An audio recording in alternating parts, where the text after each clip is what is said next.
I think this is the only underpriced used Fuji camera that you can buy right now. And let me just explain by giving you a few of the specs. You're gonna get a weather sealed body. You're gonna get dual card slots.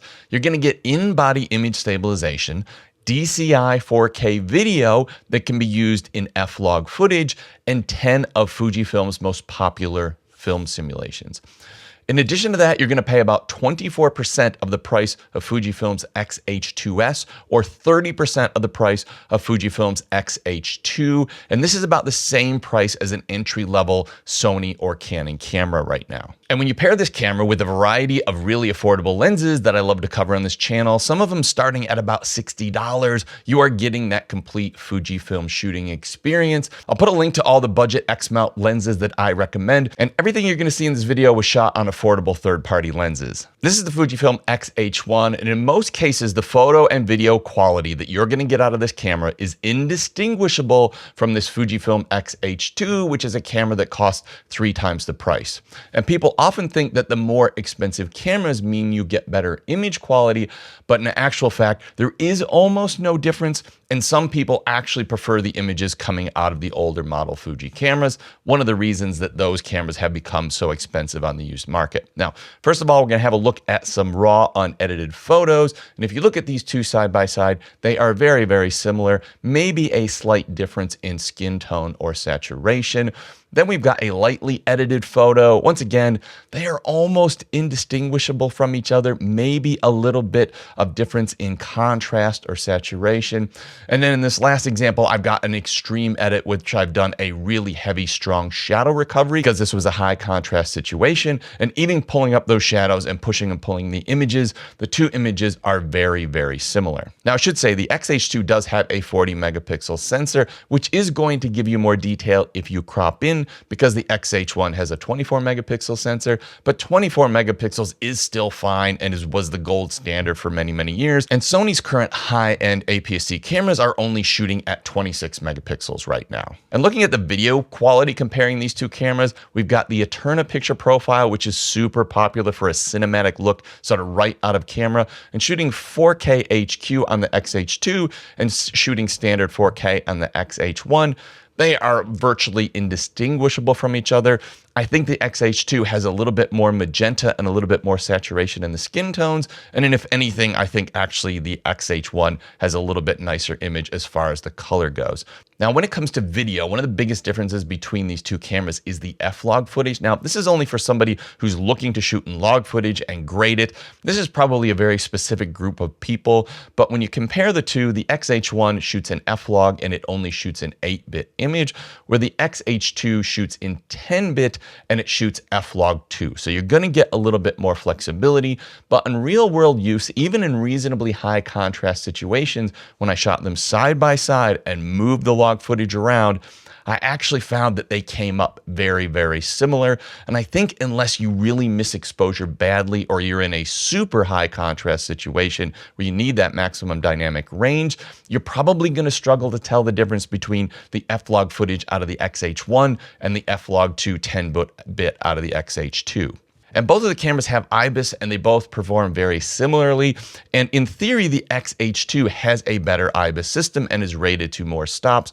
But in real world use, I thought the X-H1 was just as good. And in some situations, I thought it might actually be a little bit better. And although the X-H1 is the cheaper camera, it actually has some features that I prefer over the Fujifilm X-H2. And the first one is it has the vintage style buttons and dials like the current XT series does. Now, when they changed over to the X-H2 series, they got rid of that and they just did a mode dial at the top.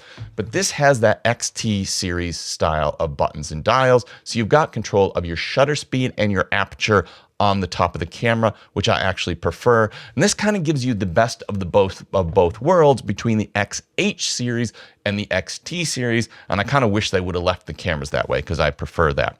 The other thing is it has the tilt flippy screen, which is similar to the XT3. And what you'll see with that is it flips this way for nice waist level shooting. It is not a full flip out screen, but what it can do is for vertical shooting or portrait style orientation, it flips that way. If I am not filming myself, this is my preferred screen. if you are filming yourself, then obviously the flippy screen is a much better setup. Now, I should mention some of the notable disadvantages of the XH1 over the XH2 series. And the first thing is the battery life.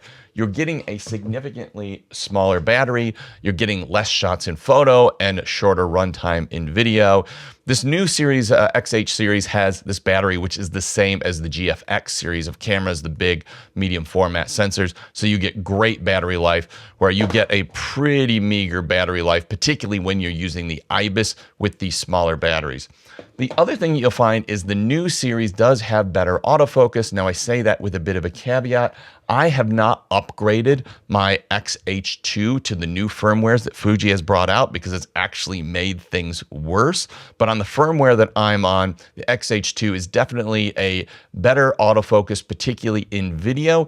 In photo, I find them pretty similar. Maybe it can be a little bit slower, but comparing the two, as long as you haven't upgraded to the new sort of disastrous XH2 firmware where they're trying to make the autofocus better and actually made it worse, then you are going to get better autofocus out of the XH2. Another thing that a lot of photographers are mentioning as an advantage of the XH1 over the newer cameras, and why a lot of the older Fuji cameras have become so expensive lately, is this has the X-Trans 3 sensor. Now, this is the first time that Fuji stepped up from a 16 megapixel sensor to a 24 megapixel sensor.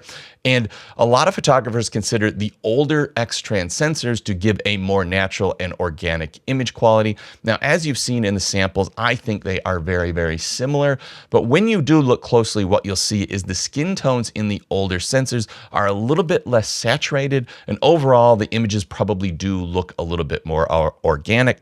The other thing is all the samples in this video have been taken on very inexpensive lenses. And all the samples I'm throwing up on screen now are from two different lenses that I've been using. One is about a $100 lens, and the other one is around a $70 lens. And once again, I will link those in the description down below. Now, here's just some of the budget lenses that I like using with this camera. And if you haven't taken the opportunity to take particularly a inexpensive manual focus lens and go out and shoot it on an X-Trans 1, 2, or 3 Fuji camera, particularly one that has the manual buttons and dials across the top like a film camera, shooting a manual focus lens on those cameras really leans into that tactile experience in simulating using a film camera.